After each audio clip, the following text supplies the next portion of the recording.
Well, it's been an interesting year so far, hasn't it? Yeesh. So, okay, we're writers, and we have things to write and things to do, even when stuff's going on. So what we're gonna do is not think about the coup attempt.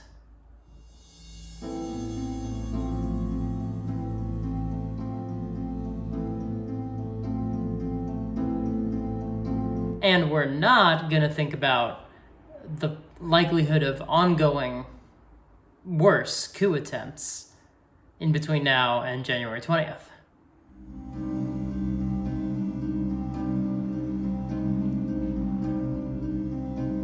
Nope, none of that. None of that we're thinking about. We are going to instead talk about writing. Apparently.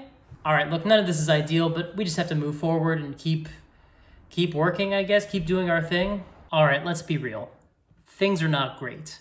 But I got a ring light, and I got a new way to attach my phone without using a tripod. Thank you to Victoria, my wonderful fiance. And I have my writing, which I haven't been doing yet because, well, I mean, we all know why. So this week, rather than punishing ourselves for not doing writing or talking about what's going on in the world, which I am not the best resource for, let's help each other out and share some of the writing resources we use. Today I'm going to talk about 3 resources I use when I write.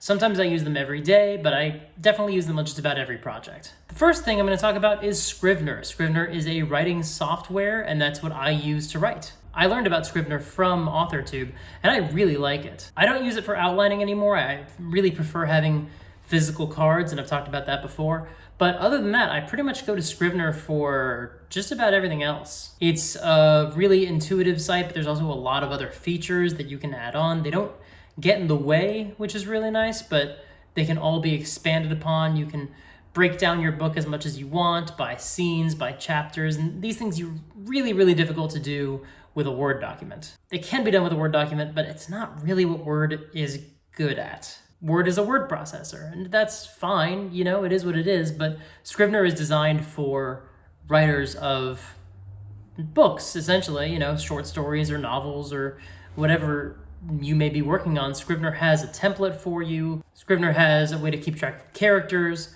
and all these other things. Scrivener allows you to basically consolidate all the things you're working on into one document, one file. You can do a 30-day trial, which I recommend because I think that 30 days is enough time for you to figure out whether you like it. But I really like Scrivener. I think you are probably going to like it as well. I think you're going to enjoy the functionality quite a bit. And I am not the best resource for how to use it. There are other author-tubers and other just YouTubers who talk about the functionality and features of Scrivener. I recommend you check those videos out. I'm still learning things about the program when I use it, so I recommend that you find someone who is not me who can better guide you on how to use it maximally if you care about that. So okay, you've opened up Scrivener, you're ready to start writing, but are you? Because you're gonna need to name some characters, and that is the next resource we talk about is baby name generators. Now, I am not going to recommend any specific baby name generators, but you can go to a lot of websites and find what you're looking for. But I'm gonna tell you generally how I use these sites. First of all, I use them sometimes at work while I'm doing some brainstorming in my lunch hour or on a break, so people have come by, walked by my desk and seen a baby name generator open on my screen, and then they've gone on to draw conclusions that are very understandable, but not accurate. And then you have to explain, like, no, it's not, we're not with child, this is for a book, these are fictional characters. I pride myself on naming characters. I think it's something I do really well, and these sites are a huge part of it. I think using a website allows you to kind of open up your mind to other avenues. I used to name characters just by thinking about the names I heard every day, and the names you hear every day tend to cycle and recycle and be very insular, very tied to whatever group you live in or are affiliated with or are in the same family as. So for example, I unconsciously had a lot of names that were similar to names in my family or names of my close friends in high school. And that's fine for a while, but pretty quickly you're gonna run out of names and you're gonna need some more names. Phase 2 of your writing career is to start stealing names from real world people or fictional characters in other pieces of media, but then you run the risk of someone then identifying your character with that other character, and not necessarily in a good way, possibly in a way that makes them just think about the other project, and then they can't really think about your character on your own terms. And I think that's a fine thing to do as well, but you can overuse it, and it's probably best that you don't. So try going to a website. You just type in baby name research or baby name meaning something, and that's a great way that I use to find names. I love to search by meaning, and then I'll have an idea as well for like an ethnicity or something like that about the character, or gender maybe, and then I'll just say, okay, I'll plug in as much as I have into just Google, and I'll start looking at results. For example, I might have a character who's a best friend of the main character, they're funny, and they're insightful. So I might plug all three of those things into Google. I might say, baby names, genderless meaning friend, baby names for girl meaning insightful, baby names for boy meaning funny or witty. Then I'll start Googling those results and see what comes up automatically. If I name a character, I don't know, Ted, for example, and I Google Ted, what's the top result? I'm going to get some results about a foul-mouthed cartoon bear. I'm going to get a result of the main character from How I Met Your Mother. I'm going to get the result of a depressing loser from Scrubs. And I'm going to get some results about the Unabomber. That's a really broad spectrum. So probably what that tells you is that Ted is a very uncommon name, but it doesn't have any particular associations to everyone. If you type in Harrison, on the other hand, you'll probably just get Harrison Ford and George Harrison. And that probably means there are going to be a lot of people with very similar reactions to that name. That doesn't necessarily mean you shouldn't use it, but just be conscious of that's what people are going to think of when they hear that name. Googling will also tell you if the name is very well associated with things that Americans, or wherever you're from, may not know about. For example, is it a city in Europe or the name of a footballer from Brazil? These are real things that I found out while Googling names that I thought I had come up with on my own, and realizing, oh, this is something else, and probably something I haven't heard of, but that doesn't necessarily mean that you shouldn't use it. It just means you should be very conscious of how you're presenting it. The last major resource that I use is in this. This is the Dungeon Master's Guide for 5th edition Dungeons and Dragons, and I use this sometimes to come up with plans for my bad guys. Especially because I write superhero fiction, I tend to be dealing with very over-the-top villains. So I need villains who have big, outrageous, outlandish plans sometimes. So there's a section in this book where you can figure out the villain's scheme, what is their overall motivation and objective, and how do they intend to achieve it. And that can serve as a really nice form of inspiration for a story. Probably not something like a romantic drama where it's the disapproving matriarch who's interfering. She's probably not going to be looking for opening a gate to another world.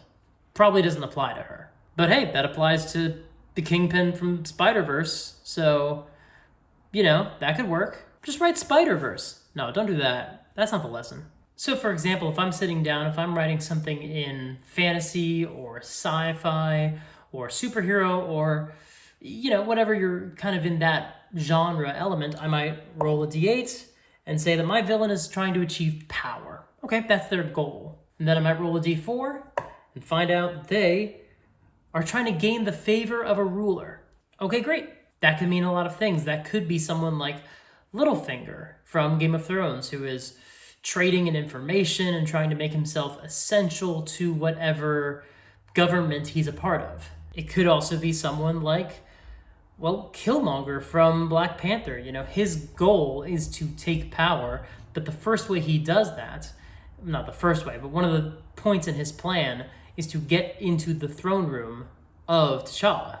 He does that by gaining favor, maybe not of a ruler, but certainly of the leader of the military, by killing an enemy of Wakanda and bringing him, doing something the king could not accomplish. That's his ticket into the throne room, and then by identifying himself as a member of the royal line, of the royal lineage, he gains the favor of the council. Not favor, maybe a wrong word, but the legitimacy of the council. And then he kills the king and takes over. Bam, you got your power right there. That's two different ways to say power gained through the favor of a ruler, you know, those give you two very different antagonists. If we roll again, immortality. So definitely not for your Regency dramas necessarily for this one. 2, ascend to godhood. All right, do we mean that literally? If so, I just did a whole lot of world building right in that moment. If it's not literal, then, you know, make it be literal. People cannot ascend to godhood in anything that you write. Write something where they can. Again, I don't know if that's the takeaway. This is the kind of stuff I write, though. I think that's interesting. There are also charts in here that can help you flesh out the ideas for an adventure or for an inciting incident. There's something here called world-shaking events. This could either be something that happens at the beginning of your story or a twist partway through, and we might get the fall of a leader or era. If I want, I can even get more specific.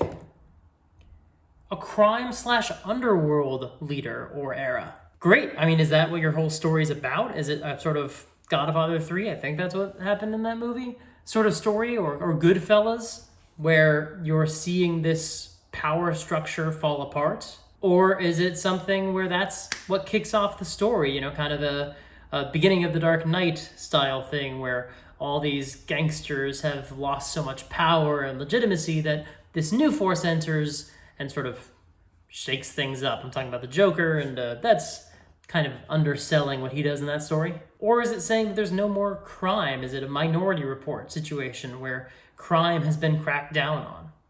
I don't know. You tell me. Another thing we could get is discovery, expansion, or invention.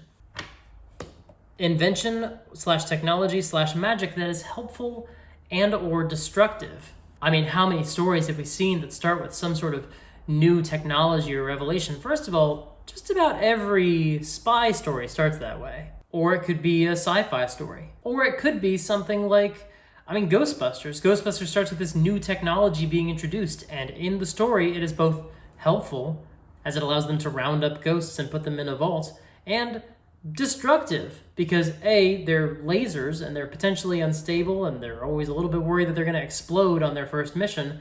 And then once they're unlocked by the EPA, it's a weirdly political movie, it's a big explosion in New York and it releases ghosts everywhere. It is helpful and it is also destructive. But like I said, these don't have to be genre specific. These don't have to be sci-fi or whatever. You know, let's say we get a cataclysmic disaster.